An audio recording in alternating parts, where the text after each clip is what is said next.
Hello friends, स्वागत है आप सभी का मेरे YouTube channel SB coaching classes पर। और आज हम पढ़ेंगे क्लास 12th केमिस्ट्री। और टॉपिक जो हमारा रहेगा, देखिए इस चैप्टर के मैंने 3 वीडियो बना दिए थे, है ना, जिसमें हमने सांद्रता की इकाइयों का डिस्कशन कर लिया था, मोलरता और नॉर्मलता के विषय में डिस्कशन कर लिया था। चैप्टर नंबर हमारा जो फर्स्ट है केमिस्ट्री का, वो है विलयन सॉल्यूशन, और इसी चैप्टर पर हम डिस्कशन करेंगे। और अब हमारे जो लेक्चर्स जो वीडियोस हैं वो बिल्कुल डिटेल्स में रहेंगे, हम सभी टॉपिक्स पर कंप्लीटली बात करेंगे, पूरी तरीके से डिस्कशन करेंगे। यानी वहां से अब क्या है कि हमें कोई भी टॉपिक छोड़ना नहीं है, बिल्कुल अच्छे से उसकी स्टडी करना है ना। तो चलिए, आज का जो हमारा विषय है वो है मोलरता समीकरण। मैंने आपको मोलरता और नॉर्मलता बता दिया था क्या होता है, उसी के जस्ट आगे आज हम बात करेंगे मोलरता समीकरण, यानी मोलैरिटी इक्वेशन या मोलैरिटी ऑफ डाइल्यूशन, है ना, इसकी बात करेंगे। तो चलिए देख लेते हैं, हमारी जो हेडिंग है वो है मोलरता समीकरण। हमारी जो समीकरण है वो है मोलरता समीकरण,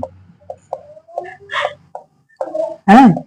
ये आपके बोर्ड एग्जाम की दृष्टि से भी इंपॉर्टेंट है, और कॉम्पिटेटिव एग्जाम जैसे आईआईटी वगैरह है आप देते हैं तो उसके लिए भी मोलरिटी इक्वेशन से प्रश्न आने की संभावनाएं रहती हैं, है ना। तो ये है मोलरता समीकरण यानी मोलैरिटी इक्वेशन। देखिए मोलरता समीकरण जो होती है वो क्या होती है वो मैं आपको बता देता हूँ। मोलरता समीकरण जो होती है वो होती है M1V1 बराबर M2V2, है ना। ये आपकी होती है मोलैरिटी इक्वेशन, मोलरता समीकरण, है ना। तो क्या करना है कि मुझे आज इसी समीकरण का डेरिवेशन करना है। ये समीकरण कैसे आती है हमें इसको देखना है। हालांकि आप इंटर लेवल पर इसको केवल ध्यान रखिएगा, इसके सवालों को याद रखिएगा। डेरिवेशन आपसे कभी पूछा नहीं गया है, लेकिन कभी मान लिया हो सकता है कि आपसे कोई पूछे ही ले, या एग्जाम में कभी पूछे ही लिया जाए आपसे, है ना, तब इसके लिए ये क्या हो जाता है, इंपॉर्टेंट हो जाता है। तो मोलरता समीकरण में क्या करेंगे हम, तो सबसे पहले हम क्या करेंगे, एक विलयन ले लेंगे, है ना। जब आपको इसका नोट्स मिलेगा मेरे Telegram channel SB coaching classes पर, तो उसमें बिल्कुल डिटेल में सब लिखा हुआ होगा। यहां पर मैं आपको इसका डेरिवेशन बता देता हूं। तो सबसे पहले हम क्या कर लेते हैं कि यहां पर हम ले लेते हैं कोई सोल्यूशन, विलयन ले लिया है ना। ये है कोई विलयन। इस विलयन का जो नाम है वो मान लिया हमने इसका नाम रख दिया है, ये विलयन आपका है, ये विलयन है ए। यानी ये कौन सा विलयन है, कोई भी विलयन है, हमने इसका नाम रख लिया है ए। यानी एक विलयन है जिसका नाम क्या है, कैपिटल ए है ना। यहां पर क्या है, अब इसमें हम मोलरता नामक सांद्रता की इकाई लगा देते हैं। मोलरता समीकरण पढ़ रहे हैं ना, तो मोलरता क्या होती है कि 1 लीटर विलयन में उपस्थित, यानी 1 लीटर विलयन में उपस्थित विलय के मोलों की संख्या को उस विलयन की मोलरता कहते हैं। यानी 1 लीटर में आपने कितना विलय मिलाया है, और उस विलय की जो मात्रा है वो एक केमिस्ट्री की जो क्वांटिटी नापने की जो यूनिट है वो है मोल। तो उस मोल में मात्रा को क्या करना है, रिप्रेजेंट करना है ना। तो यहां पर क्या करना है कि 1 लीटर विलयन में, तो मान लिया हमने इस विलयन की जो मोलरता है वो कितनी है, M1 है ना। पहला विलयन है, मोलरता कितनी हो गई, M1 हो गई। मोलों की संख्या मान लेते हैं कि जो विलय के मोल हैं, तो विलय के मोल की संख्या मान लेते हैं क्या है, स्मॉल n है ना। अब इसका आयतन क्या होगा, तो प्रारंभिक है पहला विलयन, तो इसका आयतन कितना हो जाएगा, V1 हो जाएगा। तो मोलों की संख्या कितनी है, स्मॉल n है ना। विलय के मोलों की संख्या कितनी है, स्मॉल n मान लिया। मोलरता कितनी हो जाएगी, M1 हो जाएगी। आयतन कितना हो जाएगा, V1 हो जाएगा। अब क्या करेंगे हम इसमें कि इस विलयन के अंदर क्या करेंगे कि हम वाटर को ऐड करेंगे, जल मिलाते रहेंगे, है ना। इसे मोलरिटी ऑफ डाइल्यूशन कहते हैं, है ना। इसको तन करना, पानी मिला करके इस गाढ़े विलयन को हल्का करना, मोलरिटी ऑफ डाइल्यूशन कहलाएगा, तनुकरण, है ना। तो यहां पर हम क्या करेंगे कि इसमें वाटर ऐड कर देंगे, H2O। यानी अब हम क्या करेंगे कि इसमें पानी मिलाते गए, तो यहां से क्या होगा, आप देख रहे हैं कि इधर ये बना हुआ, तो हमारा सेकेंडरी जो विलयन बन जाएगा वो ये। जब आप इस विलयन में जो 1 लीटर या कुछ भी इसकी जितनी भी क्वांटिटी रही है, इसमें पानी मिला देंगे, तो पानी मिलाने से क्या है कि इसके आयतन में वृद्धि हो जाएगी, आयतन बढ़ जाएगा ना। तो यहां पर क्या होगा कि अब मान लिया पानी हमारा कहां तक हो गया, ये हो गया ये। तो इसमें आप देख रहे हैं कि इसका आयतन क्या है, बढ़ गया इसकी कंपैरिजन में। इसमें पानी कम था, इसमें विलयन कम था। जब वाटर ऐड किया है, वाटर क्या होता है, जल, तो जल विलायक होता है। तो इसमें वाटर ऐड कर दिया तो इसके आयतन में क्या हो गई, वृद्धि हो गई, है ना। अब यहां पर आप रिलेशन देख रहे हैं, मैं मोलरता का रिलेशन आपको बता देता हूं कि M बराबर N अपॉन V होता है। यानी आयतन बढ़ेगा तो मोलरता क्या है, घटेगी। है ना। आयतन बढ़ेगा तो मोलरता क्या होगी, घटेगी। तो यहां पर क्या हो रहा है, आयतन बढ़ रहा है ना, आयतन कितना हो जाएगा, V1 से V2 हो जाएगा। अब ये इस विलयन का मान लेते, हम नाम रख देते हैं, ये है विलयन B, है ना। पहले विलयन क्या था, A था, उसमें हमने पानी मिलाते गए ऐड करते गए, है ना, तो ये डाइल्यूट हो गया, तन हो गया, इसका आयतन क्या हो गया, ज्यादा हो गया। इस विलयन का हमने नाम रख लिया विलयन B, है ना, इसका नाम कितना हो गया, विलयन B। मोलरता क्या होगी, मोलरता बदल जाएगी। यहां पर मोलरता कितनी थी, M1 थी, यहां पर क्या है, पानी मिलाने के बाद आयतन बदल जाएगा तो मोलरता भी चेंज हो जाएगी, है ना। तो इसकी मोलरता जो हो गई वो M2 हो गई, है ना। और उसके बाद क्या होगा, इसका आयतन कितना हो जाएगा, V1 से बढ़कर के V2 हो जाएगा। आयतन कितना हो जाएगा, V2 हो जाएगा। लेकिन क्या विलय के मोलों की संख्या बदलेगी, मान लिया इस विलयन के अंदर आपने चीनी मिलाया था, है ना, या नमक मिलाया था, कुछ भी विलय मिलाया हो, तो क्या विलय की मात्रा में कोई परिवर्तन आएगा, तो विलय की मात्रा में कोई परिवर्तन नहीं आएगा, है ना, क्योंकि हमने विलय को ऐड ही नहीं किया, हमने तो विलायक मिलाया। विलायक है कौन, जल, वाटर, वाटर ही तो ऐड किया है। तो यहां पर विलय के मोलों की संख्या स्मॉल n क्या रहेगी, बिल्कुल सेम रहेगी, है ना। तो यहां से क्या बन जाएगा, अब इस पहले विलयन के लिए हम क्या करते हैं, मोलरता समीकरण, यानी मोलरता की डिफिनेशन परिभाषा यहां पर लगा देंगे, है ना। यानी विलयन फर्स्ट के लिए, प्रथम विलयन के लिए मोलरता की परिभाषा से, है ना। तो यहां पर अगर इसके लिए हम मोलरता की परिभाषा से लिखेंगे तो मोलरता बराबर क्या हो जाएगा, M1, इसकी मोलरता कितनी है, M1 है, बराबर N/V होता है, N क्या है, विलय के मोलों की संख्या। आयतन कितना होगा, तो यहां पर आयतन कितना है, V1 है, ये हो जाएगा V1 हो जाएगा। ये समझ में आ रहा होगा ना, मोलरता बराबर M, कैपिटल M बराबर small n upon capital V, मोलरता की डिफिनेशन थी, वहीं से लिखा है इसको। तो मोलरता बराबर क्या हो जाएगा, N/V1। यहां से n निकालेंगे तो n बराबर कितना हो जाएगा, M1V1। समीकरण बना लेंगे इसको 1, है ना, इसको समीकरण नंबर 1 बना लेंगे। तो यहां से हमारी ये बन गई समीकरण नंबर 1। इसी प्रकार से हम क्या करेंगे फिर आगे, इसी प्रकार से हम समीकरण नंबर 2 के लिए भी बना लेंगे, है ना।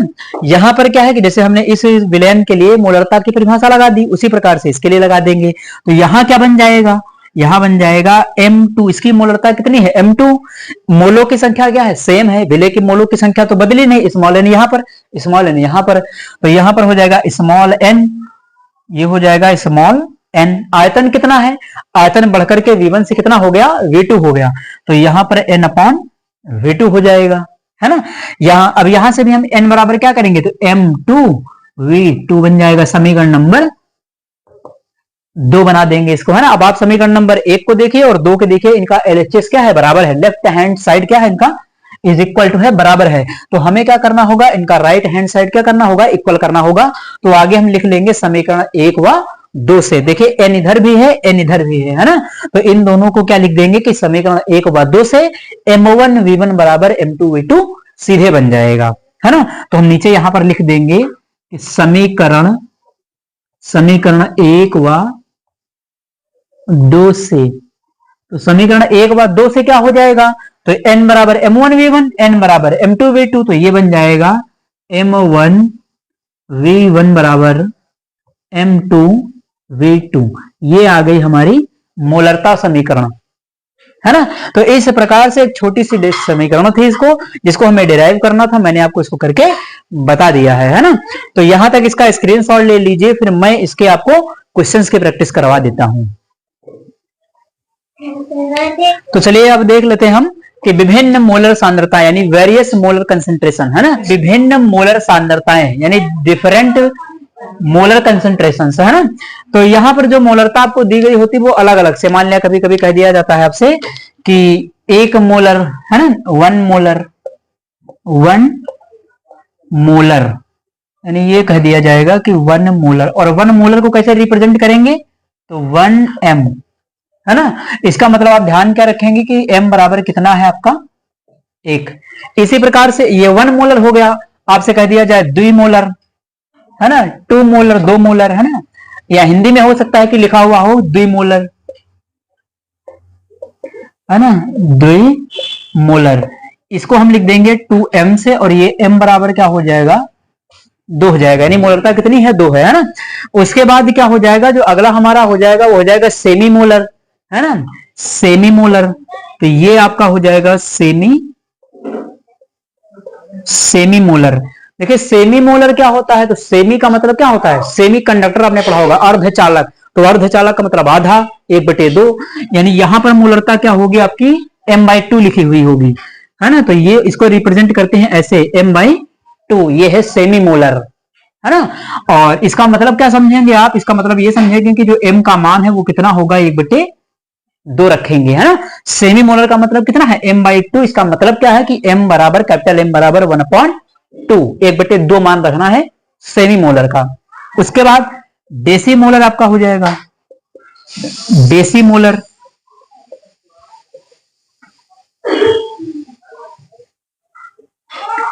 ये हो जाएगा डेसी मोलर। अब डेसी मोलर में क्या होगा, तो यहां पर जो मोलरता आपको दी गई होगी वो क्या होगी, m/10 ऐसे लिखा हुआ हो सकता है, या इसको आप समझेंगे कैसे, आपको लिखना कैसे सवाल में है, तो m बराबर 1/10 यानी 1/10, है ना। इस तरीके से आपको डेसी मोलर जब कहा जाएगा तो इसका मतलब क्या है, मोलरता 1/10 है। उसके बाद अगला क्या है कि सेंटीमोलर, क्या है सेंटीमोलर। तो सेंटीमोलर का मतलब ये है, सेंटीमोलर का मतलब है मोलरता कितनी है, m/100 है, यानी इसको कैसे रिप्रेजेंट करेंगे, तो इसको m/100 ऐसे, है ना, m/100। आप इसको सवाल में लिखेंगे कैसे, तो m बराबर, इसका मतलब ये है कि 1/100, 1/100, है ना। तो ये हो जाएगा सेंटीमोलर के लिए। उसके बाद अगला जो हमारा है वो है मिलीमोलर, मिलीमोलर, ये हो जाएगा मिलीमोलर। अब देखिए मिलीमोलर का मतलब क्या है, तो मिलीमोलर का मतलब है जो आपकी सांद्रता है, जो आपकी मोलरता है m/1/1000 है, 1000 है ना। तो m/1000, यानी इसको आप कैसे रिप्रेजेंट करेंगे, तो m बराबर 1/1000, 1000, है ना। तो इस प्रकार से इन सांद्रता की इकाइयों को आप याद रखेंगे। हो सकता है कि आपसे ऑब्जेक्टिव प्रश्न या छोटा सवाल या कोई भी सवाल आपसे बनाया जा सकता है, कि कोई दे दे आपसे, मान लिया कह दे कि सल्फ्यूरिक अम्ल के सेमी मोलर विलयन की सांद्रता ज्ञात कीजिए कितनी होगी, है ना। तो इस तरीके के सवाल बनाए जा सकते हैं। तो एक बार मैं बता देता हूं, 1 मोलर का मतलब मोलरता कितनी होगी, m, रिप्रेजेंट कैसे सवाल में ऐसे भी लिखा हो सकता है कि 1m लिखा हो।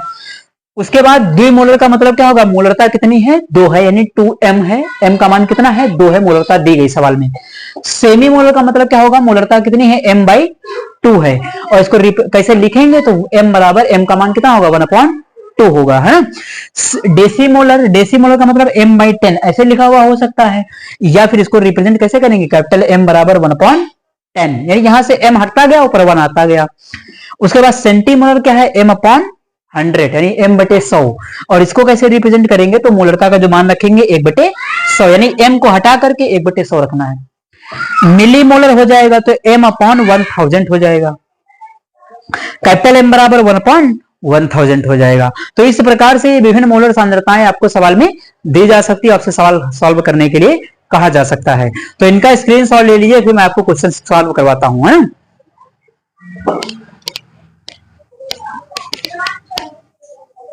तो चलिए देख लेते हैं, मैंने एक सवाल ले लिया है मोलरता समीकरण पर, है ना। तो देखिए इस सवाल को सॉल्व करते हैं और यहां से आप मोलरता समीकरण को कैसे यूज करना है इसे सीख जाएंगे। तो चलिए देख लेते, सवाल हमारा क्या कह रहा है, कह रहा है कि 0.2m, मैंने आपसे कहा था कि आपको मोलरता कभी कभी सवाल में दे दी जाएगी। तो यहां पर देखिए आपसे मोलरता दे दी गई है ना, और पूछा क्या गया है कि 0.2m, यानी ये मोलरता दी गई सवाल में, कैपिटल M क्या होती है, मोलरता, कैपिटल M से लिखते हैं इसको। सांद्रता वाले 100 ml 100 मिलीलीटर नाइट्रिक अम्ल HNO3 विलयन को 200 मिलीलीटर जल द्वारा तनु करने पर प्राप्त विलयन की मोलरता ज्ञात कीजिए। देखिए यहां पर क्या है कि सवाल को हमें देखने से भी आइडिया लग जाएगा कि इसमें मोलरता समीकरण लगेगी, क्योंकि इसमें डबल डबल बड़ा आयतन दिया गया होगा, और हो सकता है कि मोलरता दी गई हो, आपसे आयतन कैलकुलेट करने के लिए कहा जाए, है ना। तो यहां पर ये हो सकता है कि आपको ये दिया जा सकता है। तो आगे इसको हम सॉल्व करने के लिए करेंगे क्या, तो हमें पता है कि मोलरता समीकरण इसमें लगेगी, उसका यूज होगा। तो हमें क्या पता है कि यहां पर देखिए प्रारंभिक आपकी मोलरता दी गई है। प्रारंभिक मोलरता क्या होती है, m1 होती है, पहले की मोलरता m1, बाद की मोलरता m2, पहले का आयतन v1, बाद का आयतन v2, ये होता है ना। तो यहां पर हम क्या लिख लेंगे कि M1 का जो हमें मान दिया गया, सबसे पहले हम लिख लेंगे सोल्यूशन में जो हमें दिया गया, पहले हम उसको लिख सकते हैं, है ना। तो M1 का मान कितना दिया गया, 0.2 m ये दिया गया है। पहला जो आयतन है V1 वो कितना दिया गया, 100 मिलीलीटर HNO3 नाइट्रिक अम्ल का। तो आयतन V1 कितना है, 100 ml, यानी 100 ml आपको दिया गया है। उसके बाद देख लेते हैं कि जो कह रहा कि 100 ml नाइट्रिक अम्ल विलयन को 200 मिलीलीटर जल द्वारा, अब बाद का आयतन कितना है 200 मिलीलीटर, उसमें क्या किया है, पानी मिला दिया गया है, तो ये बाद का आयतन हो जाएगा। तो V2 की वैल्यू कितनी है, 200 मिलीलीटर।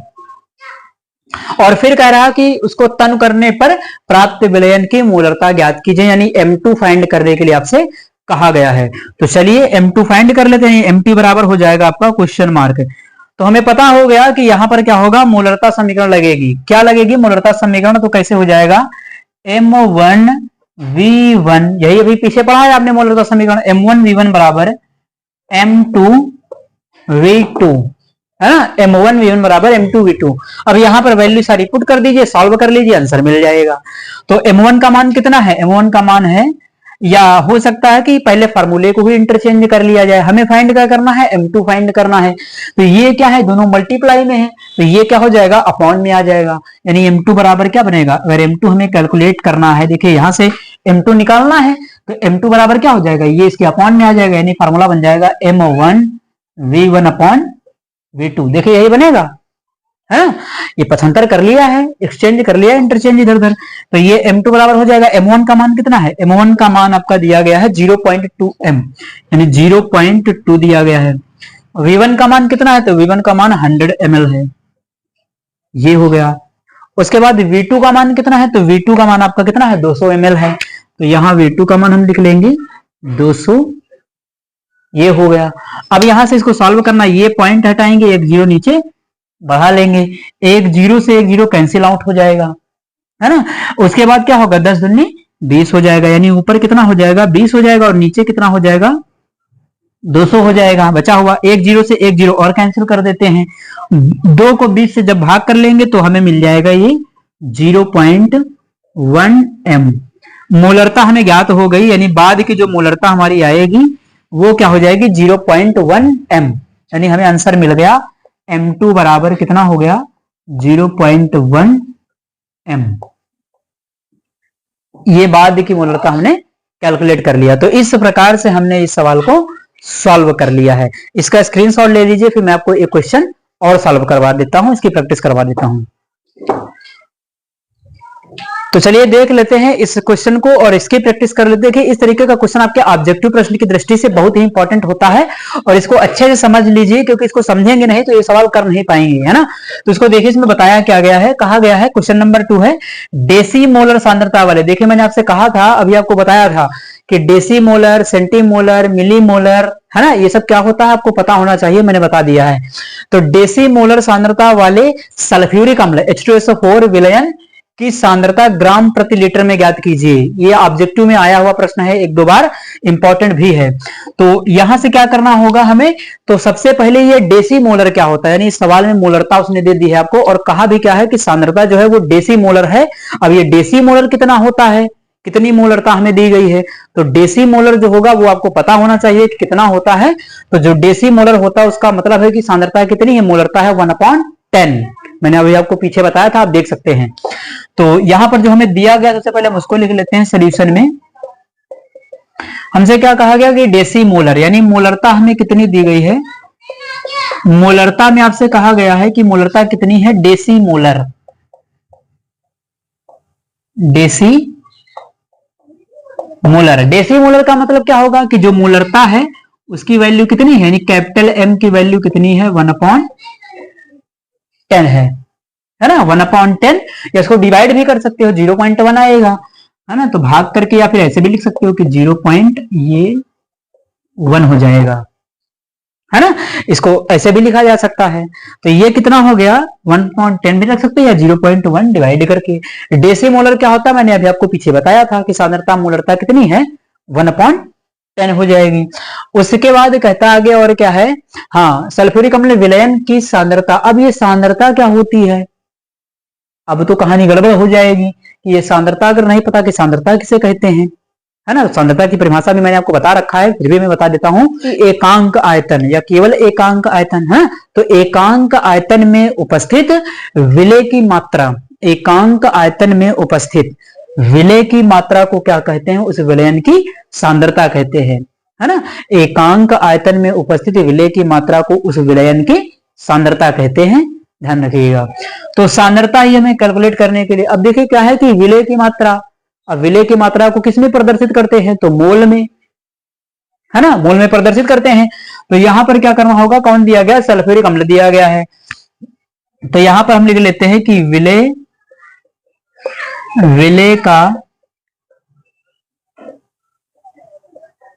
का अणुभार, इसको स्मॉल m से लिख लेते हैं।